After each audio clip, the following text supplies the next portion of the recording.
چې کله بنده د دې دنیا نه رخصت شي او د آخرت زندگی شروع شي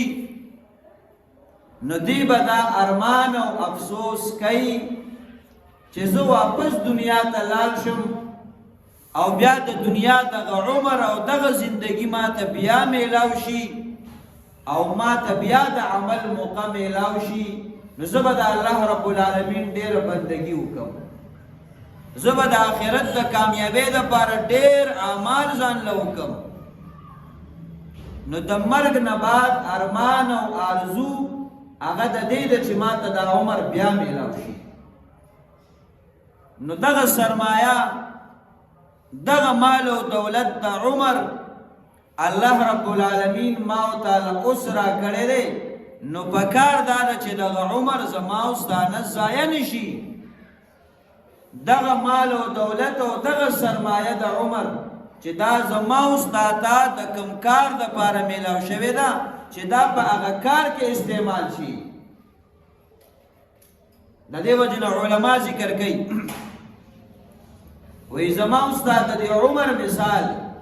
دا د واورې دی که چېرته دا واوره ته په استعمال کې راولي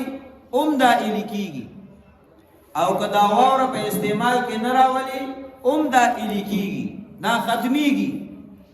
نو دغه شانتې زما او ستا د زندګي او زما او ستا د عمر او ژوند دی که دا ما او تا د فایدې او د ګټې په کار کې استعمالو نو دا عمر روان دي تېرېږي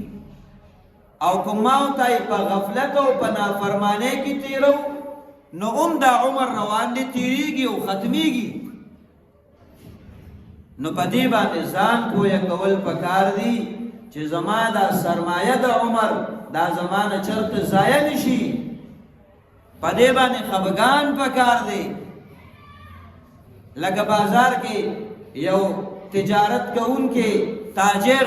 چې هغه د واورې د اخیستلو خرڅولو کاروبار کوي او په خپله ټوله سرمایه باندې واوره راوړي او هغې یې ږدلې ده خو څوک ترېنه واوره نه اخلي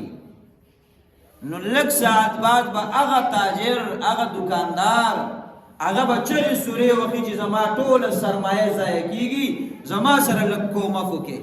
زما سره لږ امداد وکړي ځکه زما ټوله سرمایه دغه وه چې ما پې واوره راوړه او زبانې څوک اخلي نه نو بې ځایه ویلې شو ختمه شوه تاوان راته میلاو شو نقصان کې واقع کېږم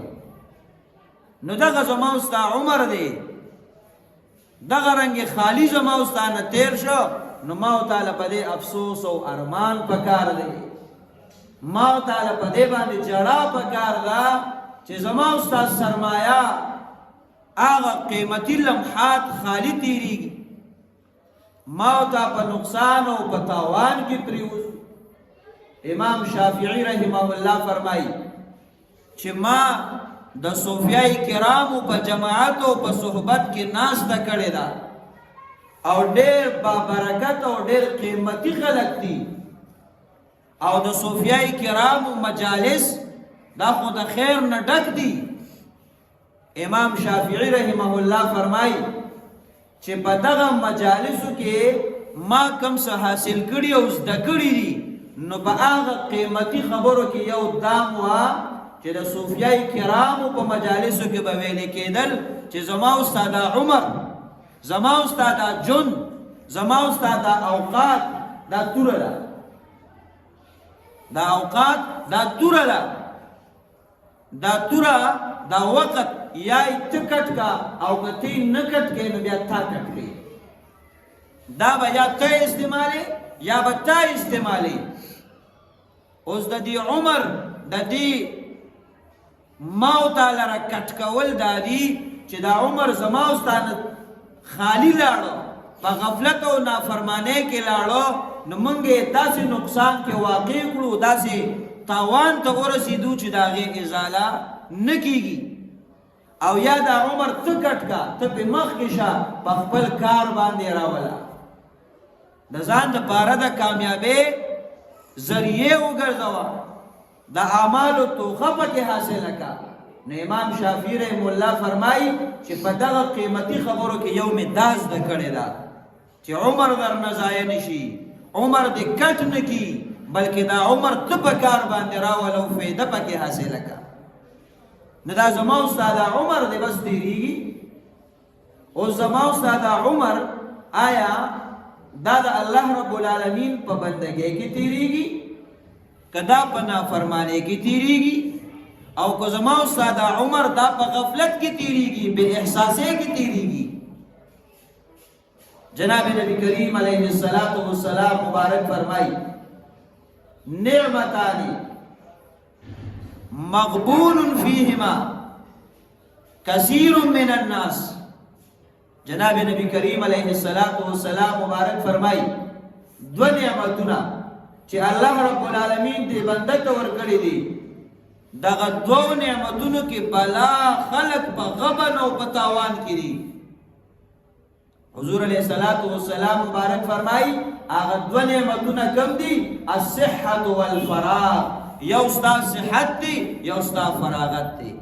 چې ته په بدن باندې جوړې او تا ته فراغت حاصل دی سم مشغولتیا او کار دی نشته دی. جناب نبی کریم علیہ الصلوۃ والسلام مبارک فرمائی دا دوا نعمتونه دي او بیا بلا خلق پدی کی پتاوان کی دی صحت پورته حاصلی او دی به د غفلت زندگی تیری صحت پورته حاصلی او دی به د الله رب العالمین فنا فرمانے کې لګیای دی به عبادت او نیک او اعمال ته فارغی او دی به پکې دغه نیک اعمال او عبادت نه کوي بلکې دی به د الله پاک فنا فرمانے کې یا اسی په غفلت کې تیر کی. اوس دغه صحت او فراغت دا موت تا پدی عمر کې میلاویږي دا زما اوستا پدی ژوند او پدی زندګۍ کې موت تا میلاویږي او دا د الله نعمت ګڼل پکار دي پدی کې اعمال نیک اعمال او عبادت پکار دي. او جناب نبی کریم علیہ الصلوۃ والسلام مبارک فرمائی مغبون فیہما کثیر من الناس بلا خلق پدی کې بتاوان کی دي چې دوی له سبا کارو هغه اعمال اختیار نکړو بلکې زمونږ استادو فراغت چې زما استاد سکار نه هغه دومره زیات دی لکه بعض خلک هغه کار لا ټیم ګوري هغه سره دومره خالی وخت نه چې یو کار پکې ایکسترا یو زیاتی کار بلو کی او بعضی خلک داسې وي چې هغه ټیم لا کار ګوري هغه دومره فارغ دي. نو زمون اکثریت مونږ څنګه یو مونږه ټیم لا کار ګورو مونږه کار نو شته دي نه نو مونږ وی دا کار دا ټیم پس کار باندې ډک کم بس او زمون دغه فراغت او دغه خالی لمحات اوس دا پس کې تیریږي آیا دا الله رب العالمین په بندګۍ کې دي دا الله په نافرمانی کې دي. نو دا دو نعمتونه الله رب العالمین د صحت او د فراغت بلا خلق تاوانیان او په نقصان کې دي نو بندل په کار دي چې دغه لمحات ستانه خالی لاړ نشي. دا د عمر دا قیمتي سرمایه او دا موقع چې جناب نبی کریم علیہ الصلوۃ والسلام مبارک فرمایي چې په ورځ د قیامت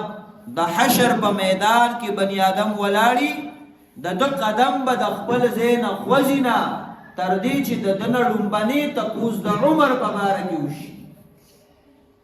حضور علیہ الصلوۃ والسلام مبارک فرمایي ان عمره فيما افناه ستانه لومبه تپوس دا د عمر په باره کې کیږي چې بنده عمر دې په سکه تیر کړی دی. اوس د بنده سره فکر پکار دی چې زمانه دغه سوال وشي چې عمر دې په سکه تیر کړی دی چې زما الله رب العالمین ته څه جواب ورکوم چې آیا زما عمر په نافرمانی کې تیر شوی دی زما عمر په دینداري او په عبادت کې تیر شوی دی ما په دې عمر کې ګټه کړې ده او کومه په دې عمر کې نقصان کړی دی. نو دا عمر دا لمحات د زندګۍ ګورې دا انتهایی قیمتي دي دا سبا او بیگا چې په موقع باندې تیریږي نو دا قیمتي دي دا په خپل غفلت او په بدو اعمالو سره د خپل ځان د پاره وبال ګرځول نه دي پکار په هر لمحه کې بس د آخرت په فکر کې ولګا. حسن بصری رحمت الله علیه اغي فرمای چې کم سړی د ایمان په دولت مشرف او مالا مالی نو فرمای ان المؤمن يصبح حزينا ويمسي حزينا. د مؤمن سړی حالت بسای چې دی سحر کی بغمجنی کدی بیگا کی بغمجنی. او بیا حسن بصری رحمت الله علیه فرمای چې د مؤمن سړی دغه کیفیت نه خلاصیم نشتا دې چې سبا کوي او بیگا کوي او دې په غم او فکر کې د دین اخلاصیم نشته دې په خامخا په فکر کې ولې ورپسې فرمای وای دا مؤمن په دې غم کې دی چې زمانه کوم ګناه شوی وا او ما دا غینه بیا توبم اشته دا نو آیا هغه توبه به الله قبول کړي یو کنه زبا الله رب العالمین ته داغي څه جواب ورکو نو د تیر شوی زندګي غم به ورسره نو دی غم کې دی او دا مؤمن به په دې غم کې چې را روان په ما مرګ دی زما به د دنیا زندگی ختم شي زما به د برزخ او زما به د قبر زندگی شروع کیږي اوس به هغه زندگی کې به الله رب العالمین لس جواب ورکوم زما مخه به د کم هلاکت سره راځي نو دا غي غم دی ور سره نو د تیر شوی زندگی متعلق په غم کې دی د آینده حالات متعلق په غم کې دی نو حسن بصری رحمت الله علیه فرمای چې د مؤمن دغه حزن او د غم نه خلاصي نشته دی به هر ټیم په یو غم او فکر کې لګیدلی. نو دا د عمر د زما اوسه دغه زندگی چې دا لمحات چې را تیریږي خو ما ته څومره بے فکره او بے غمه یو چرته سوچم نه دی راغلی